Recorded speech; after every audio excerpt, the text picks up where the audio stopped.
Welcome to Influence Matters, the show where I talk with experts, entrepreneurs, and professionals who are turning their story into impact and their expertise into influence. I am Clara Rose, and I am your host today. Today, I am talking with a special guest who's done some pretty amazing things. Let me just tell you about Josh. He's a two-time founder, CEO of a couple of different businesses, and now he's a business coach who specializes in lead generation and scaling systems specifically for companies in the education space. So, very niche. Josh has started, built to scale, and then sold two companies in the education space over the last 2 decades. His EdSales Elevation Experience is a 12-week lead generation course for companies in education, and it has graduated 223 companies in its first 2 years. So, wow, is all that I can say there. But there's more. He has been a featured speaker at Start Ed, UPenn's Graduate School of Education, and a judge for the Milken Penn GSE Education Business Plan Competition. So I want to ask about that. That's interesting. Let's see, what else is he? It's huge. I have this huge bio that I could read about him. Before starting his companies, he earned a master's degree in broadcast journalism from Northwestern's Mid-Hill School of Journalism and an undergrad degree in print journalism from American University. And he served as a sports anchor for an ABC TV station and an integral part of NFL's Washington Commanders broadcast team. So, completely, I'm overwhelmed by this amazing man. Please help me welcome Josh Chernikoff. Did I say that right, Josh? Chernikoff. Yeah, you did. I've been called worse. Not today, but I've been called worse, I think. Oh, did I butcher it? Chernikoff. No, you did. You, Right? you nailed it. You nailed it. You totally nailed Good. it. Oh, good. Yeah. So I didn't even get through all of your bio because it was so long, but it's clear that you are highly accomplished. But what my audience really wants to know is, what do you really do? What is it that you do in the world?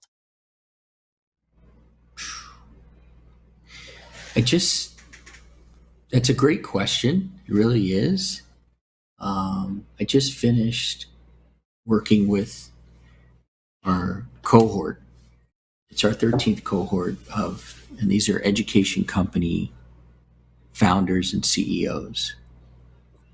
And in this last moment, I was helping one founder make a decision to try and reach museums and help museums with their learning. And she's worried about doing it because she's been successful selling to parents through her college coaching business. And now she wants to work with museums. And now's the time to try. And so I think I gave her, hopefully, the confidence and the clarity in her messaging to give that a try and to at least give it her best shot. And so hopefully I'm helping people who are in the education space, starting businesses or running businesses, get more clarity, get more traction, and get more confidence, and therefore achieving their dreams. I love that. So it's not just about, working with corporations or companies. You're actually working with individuals who are crafting their message for the world, right? They're shaping their own future and their own destiny with your program. Now, I know because we've talked about this previously already, but you have the course, which I read in your bio, but then you also have the private coaching beyond the course, correct? Yeah, and I do the private coaching, but I'm getting to a point where I'm beginning to really believe that while private coaching is great, being in those groups is really the most helpful for my clients because they get to see other people who are building. And when they see other people, yes, they look around the room. We have 10 companies, 2 people per company maximum. And yes, they see a lot of startups, but there are also a lot of companies that are making hundreds of thousands of dollars in the education space who haven't figured out how to get leads on repeat.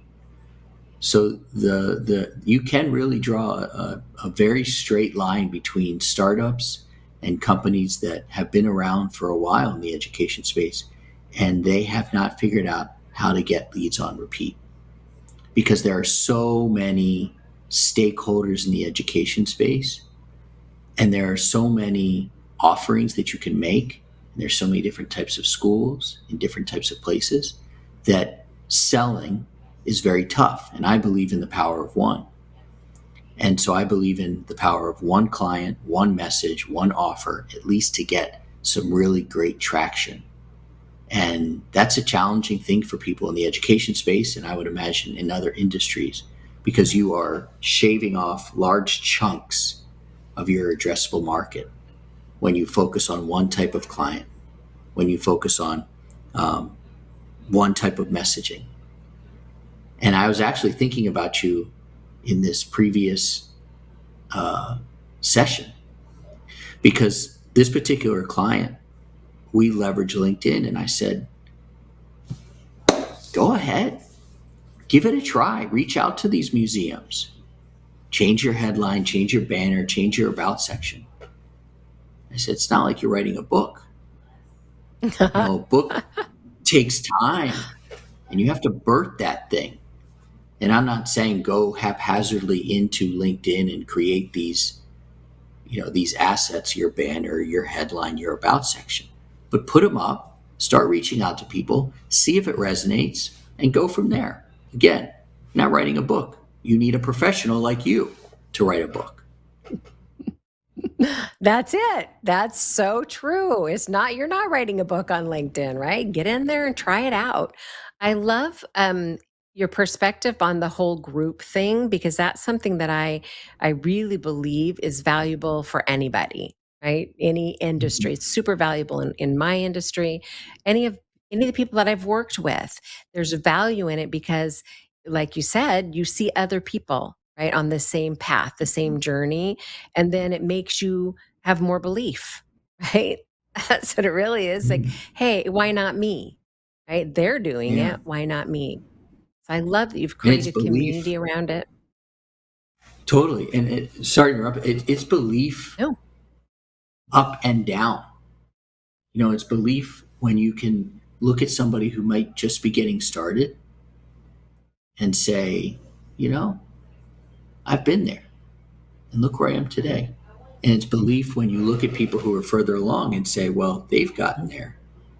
I'm going to use them as a North Star and learn Right. from them and ask them questions about how they got there. So it really cuts both ways. Absolutely. Plus it's a great resource, right? I'm constantly, every group that I'm in, I see somebody or hear somebody say something, or see a tool they're using or something they're doing. I'm like, oh, that's good, right? I got to write that. I got to jot that one down. I'm always learning from other entrepreneurs, experts, professionals, how they're succeeding, the tools they're using. So it's not even intentional. It's just that you're in the same space with other creative people, right? Other people doing whatever their journey is. And so the value is compounded, I think. That's true. But as entrepreneurs, we can very easily get distracted by shiny objects. So you specifically mentioned tools, like I'm like trying this tool, I'm trying that tool. I've had to Mhm. stop trying tools. Although I will say the last tool that our mutual coach recommended, Whisper Flow, has been super helpful to me. Which you install it. I have a Mac here, and so it's installed, and I have one key that I use. It's the bottom left key on my keyboard, and it activates my microphone. And so this allows me to talk my Slack messages out, or to talk with our chat. We call him Walter. So when I'm talking to Walter, I'm talking into a microphone, and the conversations flow better because I'm not having to type. So tools can be a challenge for entrepreneurs like us as shiny objects, but I'm mentioning another one for your audience. Hopefully they'll find Whisper Flow helpful to them. Yeah. Oh, actually, Whisper Flow is new to me as well, but is a really cool tool. And Yeah. yes, I can get easily distracted by the shiny object syndrome because I'm wired that way, right? I'm like, ooh, that's cool. I could do that, or oh, I could do that, right? It's just the way my brain processes. But there are times when you have to just put on the brakes and say, um, okay, no more new tools or platforms until I master some of the ones that I'm working with right now. Like that's what I've done with the Airtable, right? With for Andrew, he's like got this awesome system for Airtable. I'm like, I can't even look at it. It's like all the Yeah. AI, I'm overwhelmed. I break out into sweat looking at it. I'm like, okay, not yet, Yeah. right? That doesn't work for You me. know, And it's great to have a mentor, right, who says, "Okay, hold on, you don't have to do that yet," which Andrew said, he's "You such a don't have to do that yet." fantastic coach. Mhm. He's such a fantastic coach, and I think it's hard sometimes for people to hear. Not hard for them to hear, but surprising for them to hear that I have a coach.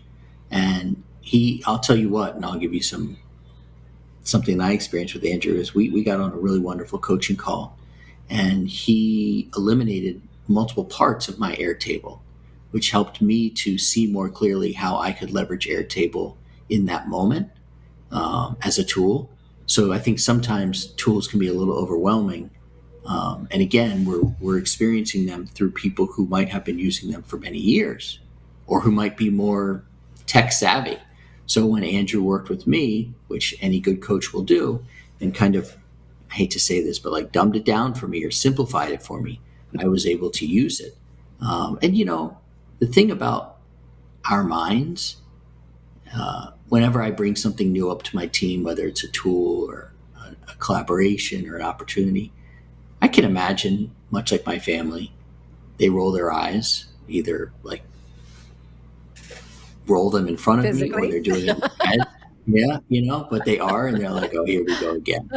But then I also remind them that these crazy ideas, this crazy mind is what puts food on the table, or in Right? my family's case, that crazy mind, that Uh, crazy belief is what, is how we ended up having one of the most magical nights last November when we were in the north of Iceland.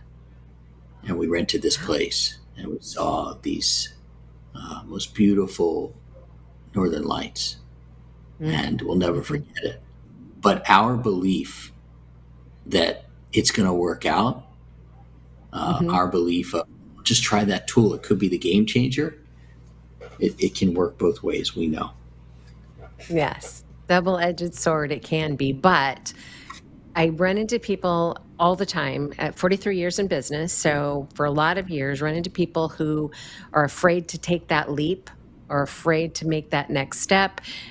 Don't have someone in their corner saying, try it out, right? Connect with some people, see if it resonates with them. They don't have somebody cheering them on and saying, go for it, right? And they don't have that innate crazy that I have, and probably you have, that says, I could do that, right?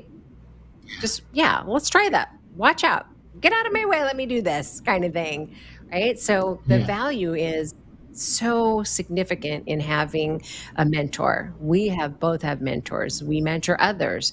Having somebody to lead and guide, I think, is super powerful, which is why you have a business, right? You're leading and guiding professionals in a specific industry, right? You're their coach.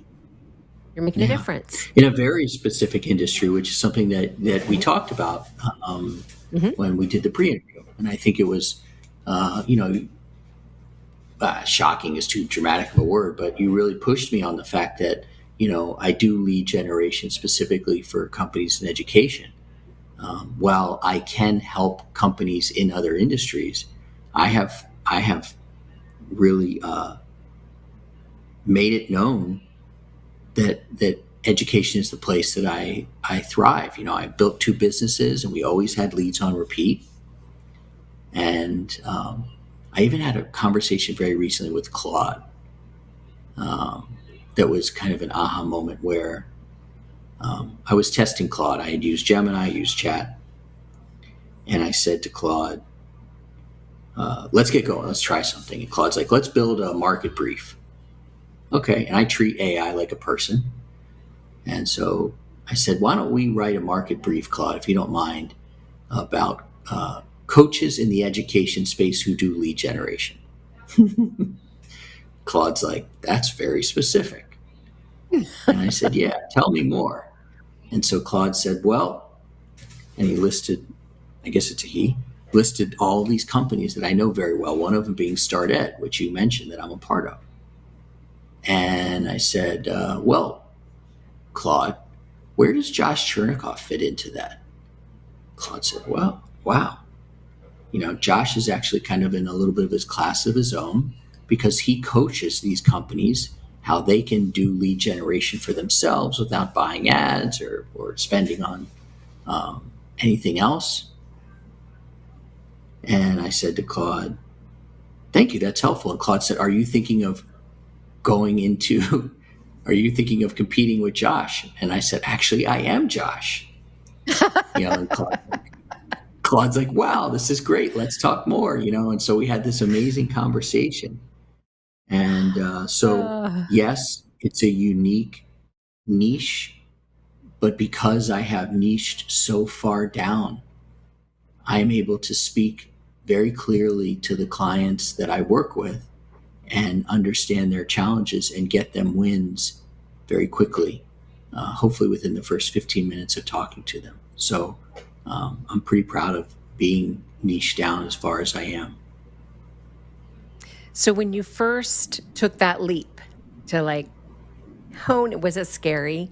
Right? Because I have those moments where I'm like, and I've come a long ways because I've been doing this for a long time. But in the beginning, it's like, oh, everybody needs a book. I can help anybody write a book. And then it didn't take me long to figure out that I don't really want to work with novelists, right? It's a different breed. Mm-hmm. Oh, I don't really want to work in this space. But it was scary to be bringing it into a smaller and smaller, more niche, makes you feel like, I'm excluding potential people. But did you experience that when you were niching down? You're thinking, I'm getting rid of, chopping off too many potentials. Was that scary? Yeah, totally. And guess what? You are chopping people off.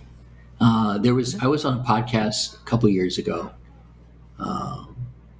and the host, Mark, he asked me a great question, and it's really stuck with me. And we were talking about this idea of window washing. And I talk a lot about this in the education space. And imagine that you are a window washer. You make your living by washing windows. And you're walking down the street, and let's just say you're walking down the street in New York City, and you see two buildings. The one on the left has dirty windows, and the one on the right has clean windows. In the education space, I believe that you need to approach the building that has clean windows. Because that building, those people, that owner of that building, they already value what you do. They love the feeling of a clean window. They love that smell when you spray it on and you make the windows clean. And so when you're trying to get traction, if you approach people who have clean windows and you are a window washer, then they will already value you and you will begin on the same plane. As opposed to trying to convince people with dirty windows of the value of a clean window. So while the decision is scary to focus on one niche, one industry, my conversations go a lot faster and deals close faster because I know who I'm talking to and I know what their challenges are. And I have helped 223 companies, and therefore I have credibility behind me. That's actually brilliant. I've not heard that analogy before, but that's really brilliant. Because instantly you think, those people who have the dirty windows, they need me, right? I can help them. right? Give them clean Yeah. windows. They either don't value clean windows, right? Or Right. don't have the resources for clean windows, or right? So that's a Yeah. really brilliant approach. I'm trying to figure out how to like use that in my industry. I know you don't work, with people in my industry, but we all want that. We all want lead generation, right? We all need that how to get that continuous flow of leads, not just, in your specific little niche, but we all need that. We all want that, right? Continuous flow of high converting, high quality, clean window Yeah. leads. Anybody can Clean get window leads. a crap load of crappy leads. The Right. way it played itself out for me in my second business was I ran an after school enrichment business, which meant that what we did is we partnered with PTAs and school districts to bring in outside providers, yoga, um, pottery, drawing, soccer. And we brought these programs into the schools. And I thought that I would reach out to schools that didn't have enrichment programs, and we would bring these programs to them. And so I'd reach out to these schools, and they would say, "We can't wait to get started. We have been waiting to build an enrichment program for years. Where's the contract?" Sign that, send that contract over. Built this amazing program over the summer. Open up the registration platforms third week of September. Nobody signed up. And the reason nobody signed up, and you can relate to this as a parent, is that those kids and those families were already going to get yoga at the studio down the street, or they would go to the tennis facility 20 minutes away. So the culture of after school enrichment inside the school wasn't there. And I would have to wait a whole generation of kids for the culture to change. So I needed to pivot my business, and I started approaching schools that had large enrichment programs. That's my clean windows folks, because those people had problems that I could identify and I could solve. As opposed to the people who didn't have an enrichment program, those schools, they didn't really have problems. They just wanted a program. So that's how the dirty windows versus clean windows really presented itself in my second business. And I think while it was a tough lesson to learn, it was the right one, because we grew that business to 82 schools in 6 states and sold it. But I had to find my clean window folks, and that took about 18 months. Ah, that is brilliant. That is brilliant. It's making me rethink my marketing, right? Rethink how I'm thinking about right? Because I help people write a book, but so many people like will come to me saying, "Oh yeah, I want to write a book," right? But they haven't started the process. They haven't thought through what they're going to write about. I mean, there's so many. I think they might be the dirty window people, right? Mhm. Right? Maybe the clean window people are people who are already trying, right? Already started that process, right? So it's making me rethink who my clean window people are. That's brilliant. Cool. Brilliant, my Fun. friend. We're not here to Fun. talk about me. We're here to talk about Yeah, you. no. So we are down to just a few minutes left, but tell me how people can engage with you. Who are the right people, right? If somebody's watching this or listening to this, or like, we are in the education space, I totally need to connect with Josh and find out more about this. Do they need to be a certain person within the organization to reach out to you, or just anybody can say, hey, let's chat? Talk me through that. Yeah. My clean window folks are ones that want to generate high quality, high converting leads in the education space, which is a tough place to do that. It's a tough place to sell. Education is a tough place to sell in, because you're not supposed to make money in education. you know. Mm, So a lot of times I deal with founders and the VP of sales, okay. and I really work with companies anywhere from losing money to making hundreds of millions of dollars. Because again, it's not easy to figure out how to generate high converting, high quality leads on repeat, especially in the education space. That being said, if there are people in your audience who this resonates with, I do work in other industries with other people, but I don't advertise it. It's a secret. It's a secret. Don't tell anybody. Secret. But Okay. I don't market it. And the reason I don't Ah, is because I don't want to confuse anybody. I don't want to mm. confuse anybody, especially my clean window folks, especially the people I know I can help. I don't want to confuse them thinking, is he going to another industry? So when people reach out to me and they say, hey, does this also work for the e-waste industry or the security industry? Yes, it does, but it's not who I necessarily work with on a daily basis. People can find me at my website, joshchernikoff.com. That's great. I'm also very, very, very active on LinkedIn. I think LinkedIn is a wonderful place to network with people, to coach them, to get to know them. I think of LinkedIn in two different ways. One of them, it's like a gym. You got to go 3 to 5 times a week to get the results you want. That might mean writing a post, that might mean commenting. I also think of LinkedIn as a conference, and it's going on all the time. You have your own stage where you're able to reach people. You have sessions that you can go to, and that's where you can comment. And you also have the hallways, and that's where the DMs take place. And so if you think of LinkedIn in those two different ways, it doesn't feel like a social media platform at that point. Certainly isn't a place like we thought it was where you get a job. It's really a place to build credibility and to help others. So, long story short, you want to find me on LinkedIn or at joshchernikoff.com. I love that you use LinkedIn. I don't see a lot of people doing that, but it makes perfect sense because you're B2B, right? Your people are there, right? They're probably not hanging out in Facebook, right? Or Instagram or TikTok, or I don't know who's on TikTok. I don't know anything about TikTok, Yeah, but LinkedIn too old for that has shit. always kind of just been different, right? This more professionals hanging out there. I love the idea of thinking of it as a conference and not thinking of it as social media, right? Thinking it's a mindset shift, right? Think about it differently, and you'll interact with it differently. You'll engage with it differently. I love that.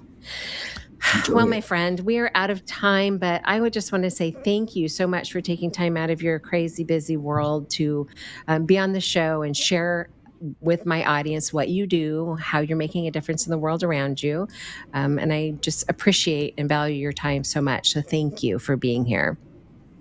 Yeah, thank you. It was really wonderful. You have a wonderful production staff, and this is all really professional. So, yeah, I feel really honored here, sitting in Washington D.C., getting to have been on this podcast that, as you told me, reaches a lot of different people. So, thank you for having me. I feel honored. It's totally my pleasure.